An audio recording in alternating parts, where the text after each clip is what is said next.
Hello friends, आज हम बात करेंगे इंडियन पॉलिटी पर। और ये जो मेरा क्लास है आज का, वो ये है कि how to study Indian polity for UPSC prelims mains and interview.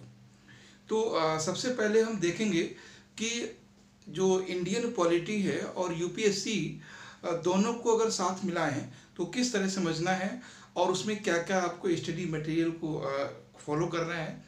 तो सबसे पहले देखो, एक चीज़ हम बताएं आपको कि यहाँ पर इंडियन पॉलिटी एंड यूपीएससी, ठीक है। अगर आप इस चीज़ को समझें कि इंडियन पॉलिटी एंड यूपीएससी, तो अगर हम पहले इसको समझ पाएंगे कि वास्तव में इंडियन पॉलिटी क्या है और इससे यूपीएससी के पॉइंट ऑफ व्यू से या यूपीएससी के रिक्वायरमेंट के अकॉर्डिंग कैसे पढ़ा जाए, क्योंकि जो इंडियन पॉलिटी है वो कॉन्स्टिट्यूशन नहीं है हमारे। अगर इनको ये देना होता, जो कॉन्स्टिट्यूशन है वो इंडियन पॉलिटी का एक पार्ट है, ठीक है। हालांकि सारी चीज़ें संविधान के अंदर में ही आती हैं, लेकिन इंडियन पॉलिटी एंड यूपीएससी, इसको आप समझिए कि जो भारत में प्रशासनिक और शासनिक व्यवस्था चलती है उसको हम इंडियन पॉलिटी कहते हैं। उसमें कॉन्स्टिट्यूशन के नियम लागू होते हैं, ये बात आपको समझनी है। अब हम ये समझते हैं कि ये इंडियन पॉलिटी का मतलब क्या है यूपीएससी के पॉइंट ऑफ व्यू से। मतलब इंडियन पॉलिटी सिर्फ इंडिया के लिए ही नहीं है, इंडिया के बाहर भी लोग हैं, उनके भी पॉइंट ऑफ व्यू से हमें पढ़ना है। क्योंकि इसलिए ना इसको इंडिया पॉलिटी नहीं बोला है, इंडियन पॉलिटी बोला है। इंडियन का मतलब है वो लोग जो इंडिया में रहते हैं और जो इंडिया से बाहर रहते हैं। मेरा कहने का पर्पज़ ये है कि आप सिर्फ इंडियन पॉलिटी को केवल एक मात्र यहाँ के स्टेट और यूटीज़ को ना समझ के आप पूरे ग्लोबल को लेके समझेंगे कि कैसे इंडियन पॉलिटी या इंडियन डिप्लोमेसी इफ़ेक्ट करती है लोगों को और उससे लोग इफ़ेक्ट होते हैं। तो सबसे पहली बात है कि आता है कि how to study for UPSC civil service, कैसे हम करें पॉलिटी का स्टडी। तो कई सारे स्टेप हैं। देखो, सबसे पहली बात है कि तैयारी का यूपीएससी के इंडियन पॉलिटी में सबसे अच्छा जो चीज़ ये है कि आप सबसे पहला काम करें कि जो यूपीएससी के प्रीवियस ईयर के पेपर हैं, प्रीलिम्स के, मेंस के, ठीक है, यानी जो प्रीवियस ईयर के पेपर हैं, जो भी प्रीवियस ईयर पेपर, सबसे पहले आप उनको देखें, सबसे पहले उनको वॉच करें। क्योंकि आपको यूपीएससी के पेपर, चाहे वो प्रीलिम्स को हो या मेंस को हो, जितना अच्छा वो गाइड कर सकते हैं और कोई नहीं कर सकता है। क्योंकि यूपीएससी के जो पेपर हैं वो एग्ज़ाम के आँख होते हैं, क्योंकि उन्हीं से आप समझ पाओगे चीज़ों को, वास्तव में सिलेबस का क्या लेवल है और सिलेबस में क्या छोड़ना है और क्या पढ़ना है। तो सबसे पहला काम तो ये करना है आपको, यूपीएससी के जो प्रीवियस के पेपर हों, चाहे वो प्रीलिम्स के हों या फिर मेंस के हों। और 99% स्टूडेंट करते क्या हैं, वो सबसे पहले बुक्स को पढ़ते हैं, ठीक है। दूसरी चीज़, आपको यहाँ पर एग्ज़ाम पेपर, जो एग्ज़ाम का पेपर है, ठीक है, उससे आपको आना है किस पर, स्टडी मटेरियल की तरफ, ठीक है। स्टडी मटेरियल की तरफ आपको आना है। स्टडी मटेरियल के बाद आपको बुक्स की ओर आना है, बुक्स या नोट्स की ओर। और आपका जो सफ़र होता है वो ये होता है कि ये होता है उल्टा, लेकिन आपको चलना कैसे, इस तरह से, इस तरह से आपको चलना है। पहले आपको यूपीएससी के जो एग्ज़ाम के पेपर हैं उनको अच्छे से समझना है, तब आपको पता लगेगा हिस्ट्री में आपको क्या पढ़ना है, क्या नहीं पढ़ना है, या पॉलिटी में क्या पढ़ना है, क्या नहीं पढ़ना, जो भी सब्जेक्ट हो। उसके बाद स्टडी मटेरियल, स्टडी मटेरियल और बुक्स से दोनों डिफरेंस क्या है उसको समझना है। देखो, अगर मान लीजिए पॉलिटी की कोई बुक है, ज़रूरी नहीं है कि पूरी बुक का स्टडी मटेरियल यूपीएससी के लिए हो। क्योंकि अभी तक कोई भी ऐसी बुक नहीं है जो यूपीएससी के लिए लिखी गई हो। इसीलिए हमने बुक्स से पहले स्टडी मटेरियल रखा है पे। यानी आपको यूपीएससी में जो सिलेबस दिया हुआ है और जो क्वेश्चन आए हैं उसके अकॉर्डिंग आपको एक टॉपिक्स तैयार करने हैं, एक सिलेबस अपना तैयार करना है, एक दायरा अपना तय करना है कि वो आपका होगा कौन सा हमें स्टडी मटेरियल पढ़ना है, यानी क्या क्या चीज़ें हमें पढ़नी है। जैसे पॉलिटी मान लीजिए, सुप्रीम कोर्ट है, प्रेसिडेंट ऑफ इंडिया है, ये क्वेश्चन आने ही आने है ना। तो वो टॉपिक जहाँ से क्वेश्चन बहुत ज़्यादा आते हैं उन चीज़ों को नोट डाउन कीजिए और वो आप बुक्स से, नोट्स से, टीचर से, सीनियर से, फ्रेंड से, मीडिया से, गूगल से, जहाँ भी सर्च से करना, जहाँ से भी कलेक्ट करना चाहें वो करिए।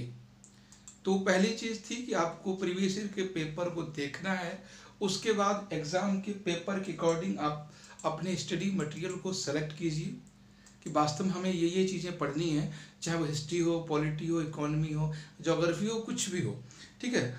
सो और उसके बाद जो तीसरी सबसे इम्पोर्टेंट चीज़ ये है कि जो चीज़ें करंट अफेयर्स में हैं, मेरी बात समझना, जो चीज़ें करंट अफेयर्स में हैं, करंट अफेयर्स को हमें बेसिक से जोड़ना है, हमें स्टैटिक से जोड़ना है। स्टैटिक समझते हैं वो, जैसे मान लीजिए अभी बहुत ज़्यादा सुप्रीम कोर्ट न्यूज़ में है या जो भी बॉडी न्यूज़ में रहती, सुप्रीम कोर्ट है, हाई कोर्ट है, प्रेसिडेंट ऑफ इंडिया है। जैसे अभी जो निर्भया कांड था उसमें काफ़ी दिनों तक प्रेसिडेंट ऑफ इंडिया न्यूज़ में रहे थे कि उनको माफ़ करेंगे, कम करेंगे, क्या करेंगे, वो सारी चीज़ें, ठीक है। तो उस समय सुप्रीम कोर्ट भी न्यूज़ में था और प्रेसिडेंट ऑफ इंडिया भी न्यूज़ में थे। तो आपको करंट तो समझना है उस निर्भया कांड से, लेकिन आपको स्टैटिक और बेसिक समझना है सुप्रीम कोर्ट का और प्रेसिडेंट ऑफ इंडिया का, ठीक है। तो जो चीज़ें करंट में हो रही हैं उसको आपको बेसिक से और स्टैटिक पोर्शन से जाके कनेक्ट करना है। एक बात मैं आपको बता दूं कि कोई भी ऐसी न्यूज़पेपर में ऐसी कोई न्यूज़ नहीं होती है जो आपके एग्ज़ाम के लिए ना हो। अगर आपको लगता है कि ये न्यूज़ हमारे एग्ज़ाम के लिए नहीं है, इसका मतलब है आप एग्ज़ाम की रिक्वायरमेंट को नहीं समझ पा रहे हो, बिल्कुल नहीं समझ पा रहे हो। अगर आपको ये लगता है कि ये न्यूज़ हमारे काम की नहीं है, क्योंकि ऐसा कुछ है ही नहीं जो आपके काम का, यूपीएससी काम करना हो सकता है किसी और, जैसे सीए है, कोई और बीटेक वगैरह उसकी काम करना हो, ये हो सकता है, लेकिन यूपीएससी वाले का काम करना हो ऐसा नहीं हो सकता। बट आपको उसको एग्ज़ाम से अपने जो आप अधिकारी बनते हैं उसके काम से उसको जोड़ के देखना है। आज के दिनों इतना सब कुछ हो रहा है कोरोना के लेकर, एक ही न्यूज़ है, लेकिन इसमें एक चीज़ आ रही है जो आपको यूपीएससी वालों को सीखना है, वो है कि मैनेजमेंट, गवर्नमेंट कैसे काम कर रहे हैं, जुडिशरी बॉडी कैसे काम कर रही है, ठीक है, प्रशासन कैसे काम कर रहा है, लोग कैसे रिएक्ट कर रहे हैं, लोगों को गवर्नमेंट कैसे कंट्रोल कर रही है, मैनेज कर रही है, लोग कैसे सफ़र कर रहे हैं, ये सारी चीज़ें आपको यूपीएससी के मेंस में, इंटरव्यू में, प्रीलिम्स में कहीं ना कहीं देखने को मिलेंगी, ठीक है। तो करंट को बेसिक से जोड़िए। चौथी चीज़ और जो है वो ये स्टडी मटेरियल कौन सा होना चाहिए, ठीक है। स्टडी मटेरियल बहुत सारी बातें आती हैं कि बुक्स, सारे बुक्स बता दीजिए, नोट्स बता दीजिए। पहले तो ये बात समझ लीजिए, प्रीवियस ईयर पेपर आप अच्छे से कीजिए, एग्ज़ाम पेपर, पहले पेपर को देखिए, फिर स्टडी मटेरियल बनाइए, टॉपिक बनाइए, फिर बुक से जाके सर्च कीजिए, उसके बाद करंट अफेयर्स को स्टैटिक से लिंक कीजिए, ठीक है। अब देखते हैं कौन सा स्टडी मटेरियल होना चाहिए, कौन सा होना चाहिए आखिर। ये बहुत ही रेलिवेंट, बहुत ही इंपॉर्टेंट, बहुत ही खास, बहुत ही अहम क्वेश्चन होता है। जो सोर्स आपके हैं, पहले की बात है कि सोर्स में एक तो करंट अफेयर्स, ये बहुत ही इंपॉर्टेंट है, करंट अफेयर्स, ठीक है। करंट अफेयर्स की चीज़ों को आपको बहुत अच्छे से पकड़ना है पॉलिटी के लिए। फिर वही बात मैं कहूँगा, करंट अफेयर स्टैटिक से रिलेट करना। दूसरी चीज़, अगर कोई बुक्स पढ़ना चाहते हो तो ये एक बुक्स है बेयर एक्ट, ठीक है, बेयर एक्ट है, इसको पढ़िए। अगर सबकी एक बहुत फेवरेट बुक है, वो है लक्ष्मीकांत, वो भी आप चाहें तो पढ़ सकते हो, ठीक है, वो भी बुक ठीक है। लेकिन ये जो लक्ष्मीकांत बुक है वो यूपीएससी की सारी रिक्वायरमेंट पूरी नहीं करती, और यूं कहें सारी रिक्वायरमेंट तो कोई बुक पूरा नहीं करता है। वो चीज़ें आपको करंट अफेयर से, अपने नॉलेज से, अपने से इस चीज़ों को ढूंढना है। आप ये कहो कि कोई एक ऐसी बुक लेके दे दो कि यूपीएससी में सारे क्वेश्चन वहाँ से आ जाए, ऐसा पॉसिबल नहीं है। ठीक है, ये इसलिए मैं बोल रहा हूँ कि आपको बी आर एक्ट और लक्ष्मीकांत पढ़ने के बाद भी आपको बहुत मेहनत करनी है इन क्वेश्चंस को करने के लिए। तभी तो 48% या 49% पे कोई व्यक्ति टॉप कर जाता है। ठीक है, यही रीज़न है। उसके बाद और लास्ट में मेरा कहना यही है कि क्या करना चाहिए। तो ये सारे काम करने के बाद एक काम और करना है, वो है, ठीक है, प्रैक्टिस करना मैक्सिमम। ठीक है, जितनी हो सके प्रैक्टिस, प्रैक्टिस जितनी हो सके यही करना है, प्रैक्टिस करना है, प्रैक्टिस करना है। जितनी ज़्यादा आप लोग ये क्वेश्चंस की प्रैक्टिस कर लोगे, प्रीलिम्स की, मेंस की, उतना ही ज़्यादा करीब आ जाओगे। उससे दो फायदे होंगे। पहला फायदा ये होगा, जब आप प्रैक्टिस करोगे तो आपको चीज़ें हो सकता है जो आपके पढ़ते समय छूट गई हैं वो आपको मिलेंगी, पहली बात। आपको नई चीज़ें सीखने का मौका मिलेगा, पहली चीज़। दूसरी चीज़, आपको क्वेश्चंस के आने का एक एरिया पता चलेगा। हम फालतू में 1813 एक्ट पढ़े जा रहे हैं, 1833 पढ़े जा रहे हैं, है ना, पिट्स इंडिया एक्ट पढ़े जा रहे हैं, क्वेश्चन वहाँ से आ ही नहीं रहा पॉलिटी से। तो जब आप क्वेश्चंस को बार बार करोगे, प्रैक्टिस प्रैक्टिस प्रैक्टिस करोगे, तो आपको यूपीएससी का एरिया पकड़ में आएगा। और ये बहुत ज़रूरी है एरिया को पकड़ना, कहाँ से क्वेश्चन ज़्यादा आना है। आपको पॉलिटी में सब कुछ पढ़ना है, लेकिन आपको supreme court, president of India, ये बहुत ही अच्छे से पढ़ना है। इसी को कहते हैं एरिया को पकड़ना। जैसे इकोनॉमी में आरबीआई है, ठीक है, हिस्ट्री में बौद्ध धर्म, जैन धर्म है ना, इस तरह से है। तो यहाँ से चीज़ों आपको समझ में आएंगी। तो बस यही बातें थी। पहली चीज़ हमने बताई कि आपको प्रीवियस पेपर देखना है, फिर पेपर से डिसाइड करना है कि किस तरह की बुक्स को पढ़ना है। उसके बाद फिर आपको डिसाइड करना है कौन सी बुक पढ़ना है।